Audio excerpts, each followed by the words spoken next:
Bonjour et bienvenue à l'Érable en bref. L'environnement est un sujet d'importance régionale, provinciale, fédérale et internationale.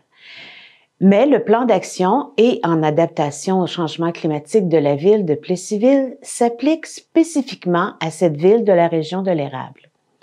Selon une étude commandée à des spécialistes, d'ici 2050, la température augmenterait de 8 degrés Celsius dans la ville de Plessisville. C'est pour cela que le plan d'adaptation permet 1. Identifier les vulnérabilités dans le territoire de la ville. 2. Appliquer des bonnes pratiques pour atténuer les conséquences du réchauffement dans la région. Et 3. Planifier le développement de la ville en tenant compte du changement climatique. Face aux défis environnementaux, la ville de Plessisville a produit des capsules vidéo pour aider à la population à mieux s'adapter au changement climatique ainsi que réduire son impact. Pour nous expliquer avec plus de détails les enjeux et les opportunités face à l'environnement, nous recevons aujourd'hui Madame Marie-Pierre Paquette, directrice de la vie citoyenne pour la ville de Plessisville. Elle nous expliquera ce que la ville fait pour les citoyens et ce que les citoyens peuvent faire pour réduire l'impact du changement climatique dans la ville. Marie-Pierre Paquette, directrice à la vie citoyenne de Plessisville, bonjour. Bonjour Amélie. En quoi consiste le plan d'action en adaptation au changement climatique réalisé par SNC Lavalin pour la ville de Plessisville? C'est exact. Alors, c'est un exercice de planification stratégique qu'on a entrepris en 2020 et lancé en 2021 qui vise à rendre la ville de Plessisville plus résiliente par rapport au changement climatique. Donc, on fait déjà depuis plusieurs années beaucoup d'actions pour réduire nos émissions de gaz à effet de serre. Par contre, on peut pas nier que les changements climatiques sont déjà là et qu'il va falloir s'adapter à certains d'entre eux, tant au niveau de nos infrastructures que des services qu'on offre à la population. Donc, les 82 mesures s'articulent autour des moyens qu'on a choisi de mettre en place pour faire face au changement climatique puis de faire en sorte d'amoindrir le plus possible leurs conséquences. OK. Puis à partir de quelles informations ou données vous êtes basé pour créer un tel plan? Bien, en fait, un plan d'adaptation au changement climatique, ça consiste en deux parties, en fait. La première partie, c'est vraiment un travail d'analyse.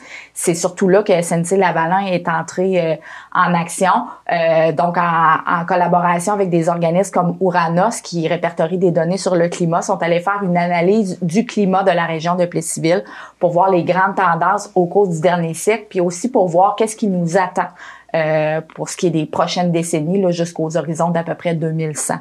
Donc, aussi, dans cette partie d'analyse-là, il y a une analyse des risques qui est faite.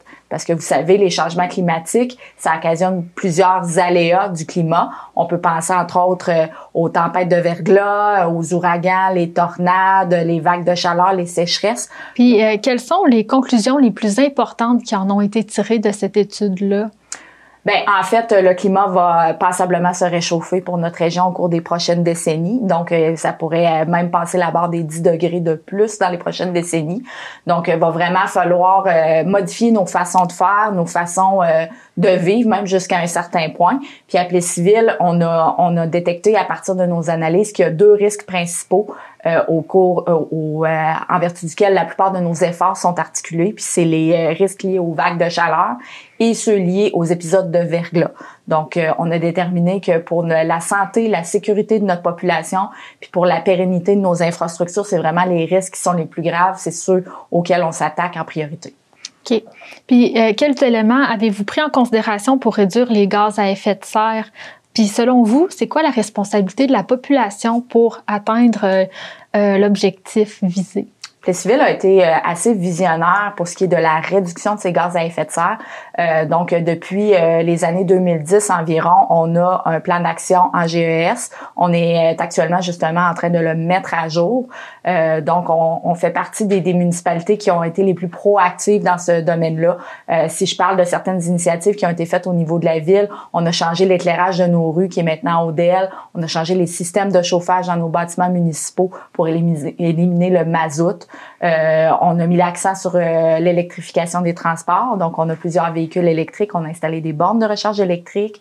On a lancé des programmes de rénovation éco-énergétique pour le bénéfice de notre population. Donc, ce sont quelques initiatives qui ont été prises là, pour la réduction des gaz à effet de serre. C'est sûr qu'on peut pas y arriver seul. Quand vous me demandez c'est quoi la responsabilité de la population, c'est sûr que c'est chaque petit geste qui compte. Donc, nous, ce qu'on demande aux gens, c'est de s'inspirer de ce qu'on fait pour changer leurs habitudes au quotidien. La ville de Plessisville a produit différentes capsules vidéo concernant la protection de l'environnement. Dans cette émission, on va regarder ces capsules puis les expliquer le contenu. Pourquoi est-ce que vous avez décidé de produire de telles capsules vidéo? Ben en fait, dans notre plan d'action en adaptation au changement climatique, on a identifié que la sensibilisation faisait partie intégrante des actions qu'on pouvait mettre en place pour lutter contre les effets des changements climatiques.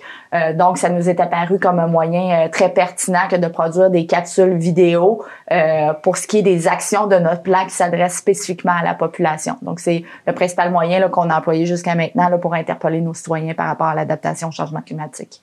On commence par l'introduction au changement climatique.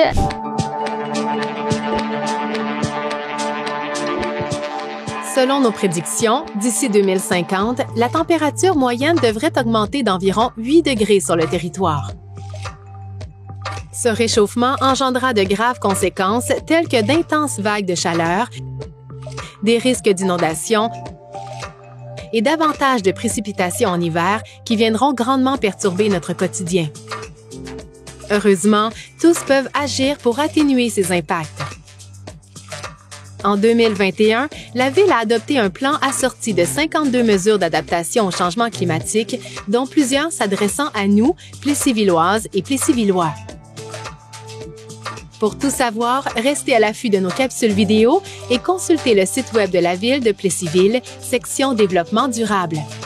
Pour un futur vert et prospère, l'adaptation au changement climatique, ça commence maintenant. La capsule vidéo nous parle d'une augmentation de 8 degrés Celsius de la température dans la région. Comment êtes-vous arrivé à cette conclusion? Est-ce que les 8 degrés, c'est réparti sur toute l'année ou c'est une moyenne? En fait, c'est la moyenne qui nous attend dans les prochaines décennies. Donc, c'est pas d'une année à l'autre. Là, c'est vraiment une évolution qui va être graduelle. Puis, on y est arrivé là, à partir de données scientifiques qui sont compilées notamment par Ouranos, l'organisme que je vous parlais tantôt, qui fait vraiment là, la collecte de données climatiques sur le long terme pour nous dire c'est quoi les tendances puis c'est quoi les scénarios qu'on peut envisager pour le futur. On va maintenant parler des arbres et des changements climatiques.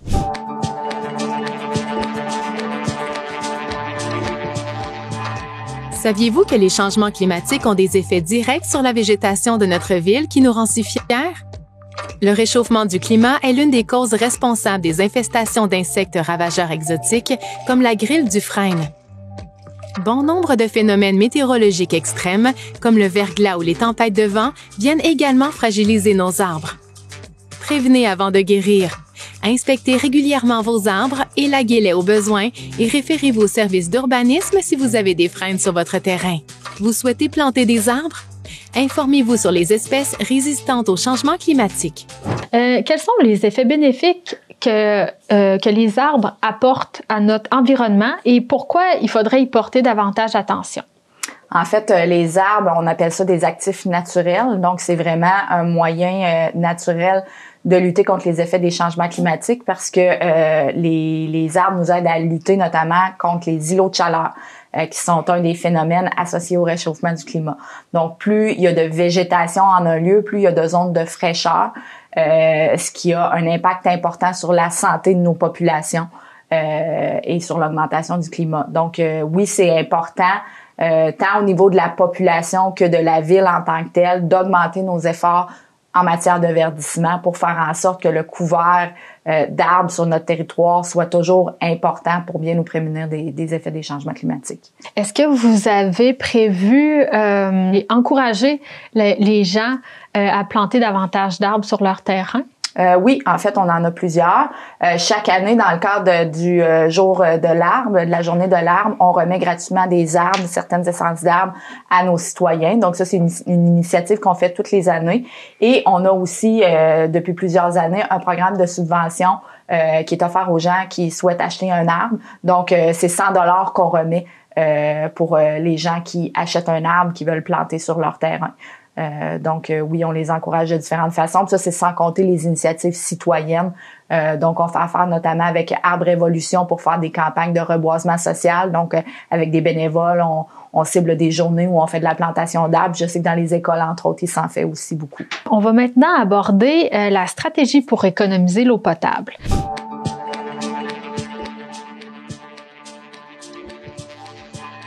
Depuis quelques étés, de nombreuses municipalités souffrent de problèmes d'approvisionnement en eau potable lors des épisodes de sécheresse prolongée dus au changement climatique.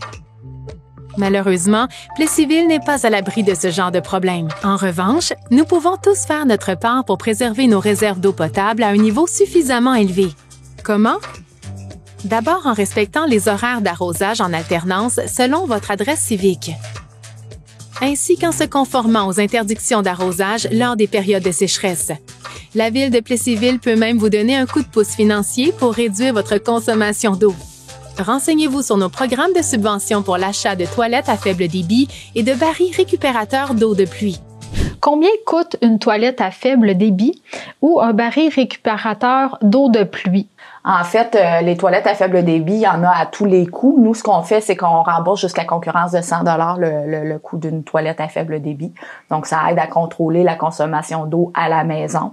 Les barils récupérateurs d'eau de pluie, à 2 moments dans l'année, on offre de les acheter à prix modique. Donc, la Ville en achète un lot, puis on les revend à prix modique. C'est une trentaine de dollars de mémoire qu'on le revend aux citoyens, puis ça, ça leur permet de recueillir leur eau de pluie puis de s'en servir pour arroser leur jardin, leurs fleurs, sans utiliser l'eau potable en provenance de l'aqueduc municipal. Ensuite, pour les journées trop chaudes en été, il y a des recommandations.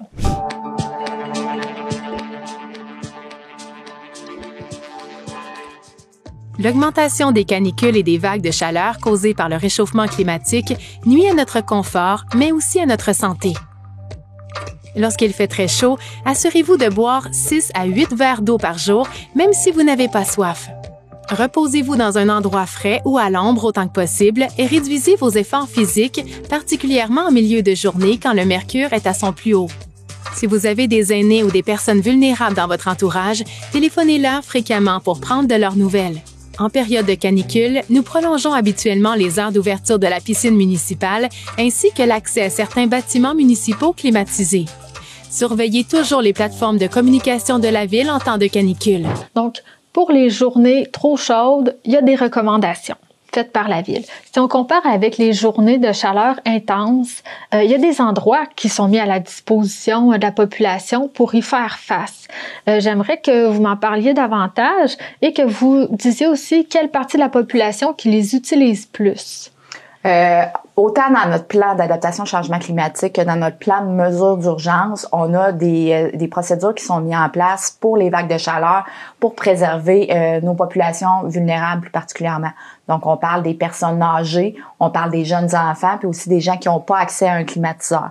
Donc, quand on a vraiment une canicule, donc plus de 3 jours à au-dessus de 30 degrés, on active notre plan d'action.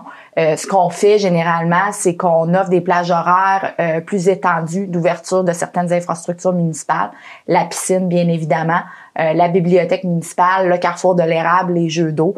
Donc l'objectif, c'est de permettre le plus possible aux gens de se rafraîchir dans des zones adaptées, faire en sorte d'augmenter leur confort puis d'éviter les effets négatifs sur la santé que peuvent avoir les vagues de chaleur. Et on continue maintenant avec l'entretien des fondations des maisons.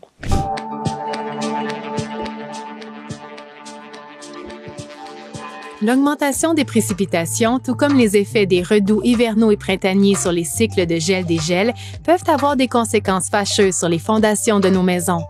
Pour éviter de vous retrouver les 2 pieds dans l'eau, vérifiez régulièrement l'état de votre siphon P ou P-trap, obligatoire en vertu de la réglementation municipale. Inspectez régulièrement vos fondations et colmatez toute fissure s'il y a lieu. Assurez-vous que votre drain de fondation et que vos gouttières sont conformes et que l'eau qui en provient n'est pas déversée dans l'égout sanitaire municipal. En cas de questions ou de doute, communiquez avec un professionnel de notre service de l'urbanisme. C'est quoi la relation entre les inondations et les changements climatiques? Que dit la réglementation municipale à propos de l'entretien des fondations et des siphons de maisons résidentielles? En fait, ce qu'on a découvert, c'est que le réchauffement du climat fait en sorte qu'on va avoir des épisodes de pluie intenses qui vont être plus fréquents. On va aussi avoir des cycles de gel-dégel qui vont avoir un impact sur la fonte des neiges au printemps, ce qui nous rend plus susceptibles de vivre des inondations. À ce moment-là, si les gens ont des fondations de maisons qui sont endommagées, par exemple, s'il y a des craques, des fissures dans les fondations, ben ils sont plus fragiles à ce que l'eau entre et qu'il y ait des dommages à leur propriété. Donc, dans notre réglementation municipale, ce qu'on demande aux gens, c'est de se munir d'un clapet anti-refoulement. Donc, c'est vraiment obligatoire pour chaque résidence là, d'avoir un clapet anti-refoulement pour éviter que les eaux d'égout, en cas d'inondation, refoulent dans la maison. Pour les gens qui sont susceptibles de vivre des inondations, qui sont dans des zones plus sensibles de la ville, il y a un programme justement de subvention pour l'adaptation au changement climatique qui donne un certain montant d'argent aux gens pour se munir de dispositifs pour pomper l'eau et empêcher les inondations.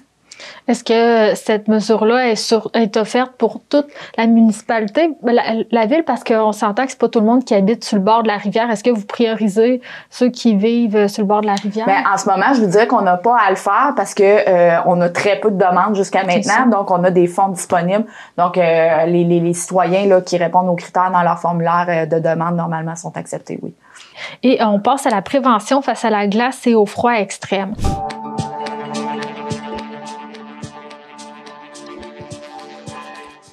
Saviez-vous que l'un des risques climatiques qui menacent le plus notre sécurité en hiver est la fréquence accrue des épisodes de pluie verglaçante?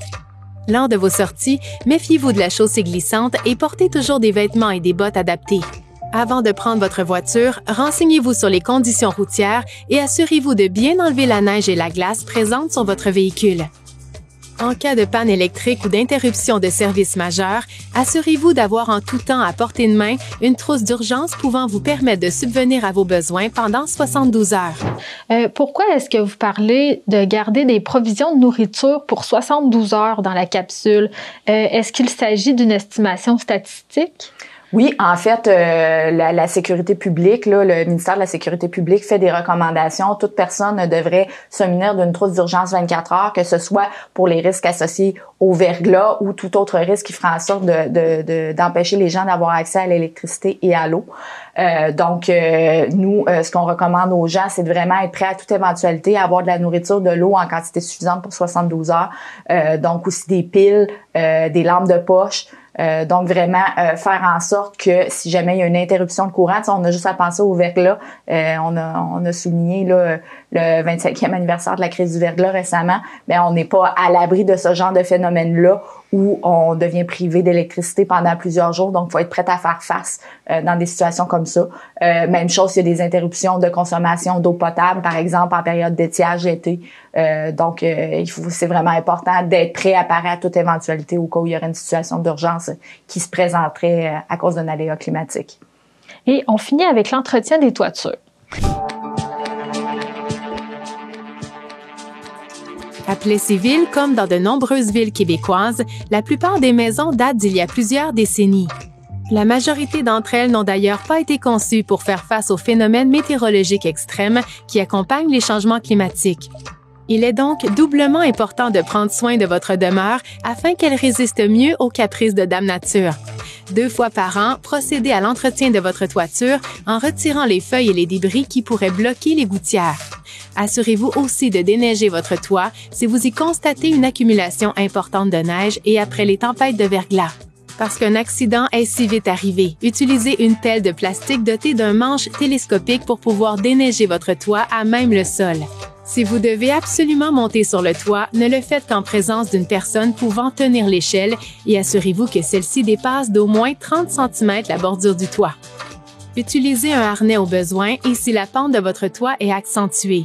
Si vous avez le moindre doute sur la sécurité de vos manœuvres de déneigement, n'hésitez pas à faire appel à un professionnel. Quels sont les accidents les plus fréquents reliés aux toitures? Est-ce que le changement climatique a une relation avec la fréquence de ce type d'entretien? Oui, assurément. Donc, qui dit changement climatique dit précipitation extrême, autant de la pluie que de la neige, mais aussi des cycles de gel-dégel qui font en sorte que la neige peut être plus lourde sur les toits. Donc, ce qu'on dit aux gens, c'est de vérifier fréquemment l'état de leur toit en période hivernale pour s'assurer que l'épaisseur de neige est pas trop importante puis qu'il n'y ait pas de risque d'effondrement ou d'infiltration d'eau. Par contre, comme vous le disiez, il y a un certain élément de danger au fait d'aller déneiger son toit.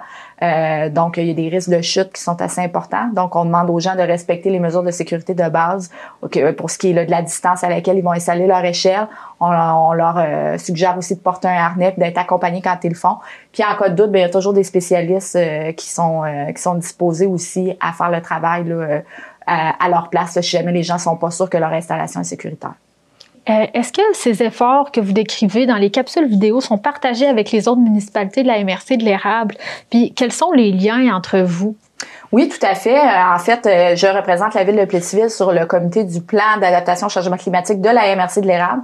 Donc, on essaie de s'inspirer un et l'autre. Là. Nous, on partage avec eux nos principales mesures, puis eux aussi intègrent ça, puis essaient de l'adapter aussi avec les autres municipalités. Donc, c'est un exercice commun auquel on est heureux de participer. Donc, on a une belle collaboration avec la MRC. Puis, je vous dirais même à l'extérieur de la MRC, comme les capsules qu'on présente aujourd'hui. Là, on est en train de monter un partenariat avec une autre ville qui va s'en inspirer pour créer d'autres capsules qu'on pourra utiliser nous aussi. Donc, on essaie de partager nos bons coups entre municipalités parce que c'est un enjeu qui nous regarde tous, là, bien évidemment. Et si nos téléspectateurs veulent avoir plus d'informations ou ont des questions sur les sujets qu'on vient d'aborder, comment ils peuvent avoir plus de renseignements?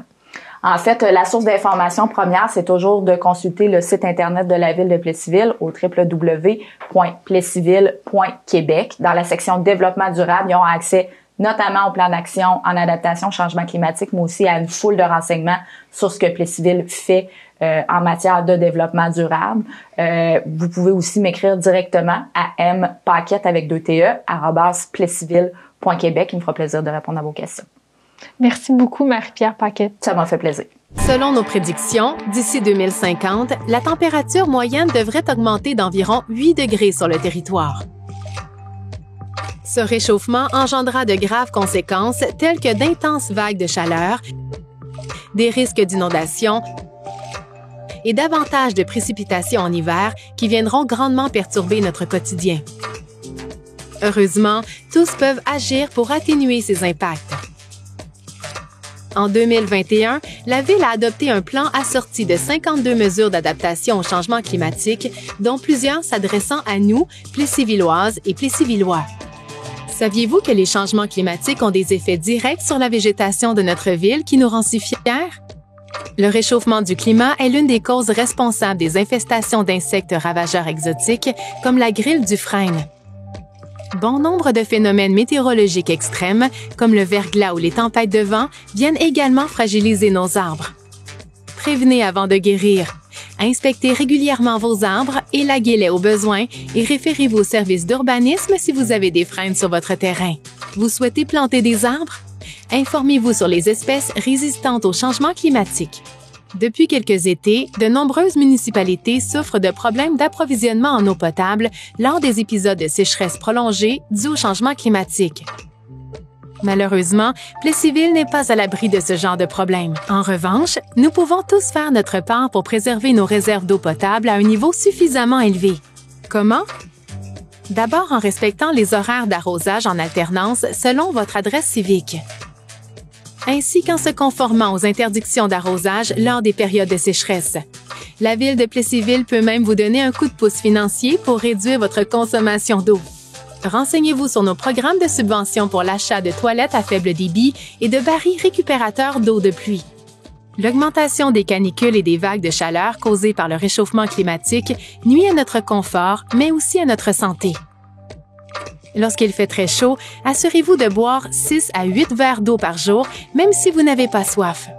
Reposez-vous dans un endroit frais ou à l'ombre autant que possible et réduisez vos efforts physiques, particulièrement en milieu de journée quand le mercure est à son plus haut. Si vous avez des aînés ou des personnes vulnérables dans votre entourage, téléphonez-leur fréquemment pour prendre de leurs nouvelles. En période de canicule, nous prolongeons habituellement les heures d'ouverture de la piscine municipale ainsi que l'accès à certains bâtiments municipaux climatisés. Surveillez toujours les plateformes de communication de la ville en temps de canicule. L'augmentation des précipitations, tout comme les effets des redoux hivernaux et printaniers sur les cycles de gel-dégel, peuvent avoir des conséquences fâcheuses sur les fondations de nos maisons.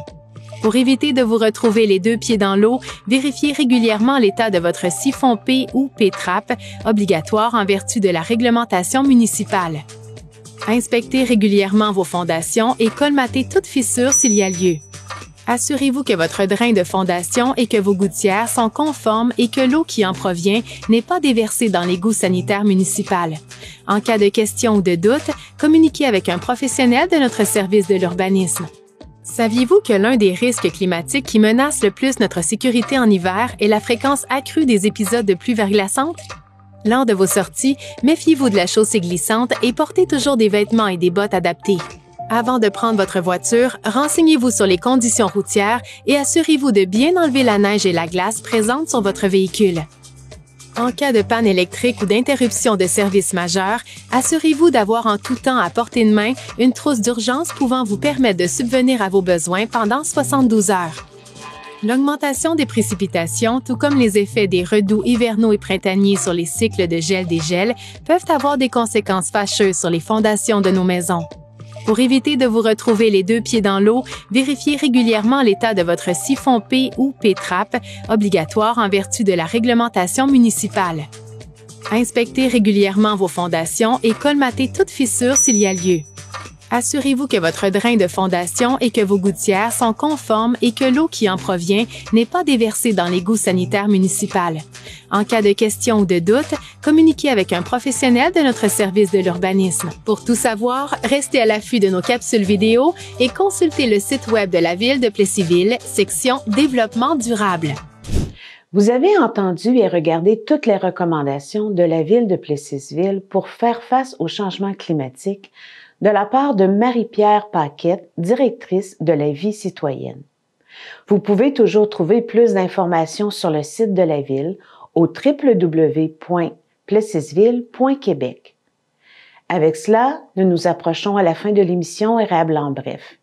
Si vous voulez regarder nos émissions informatives après la diffusion en ondes, vous pouvez le faire sur notre site Internet www.tvc.org. Pour l'instant, nous vous disons à la semaine prochaine.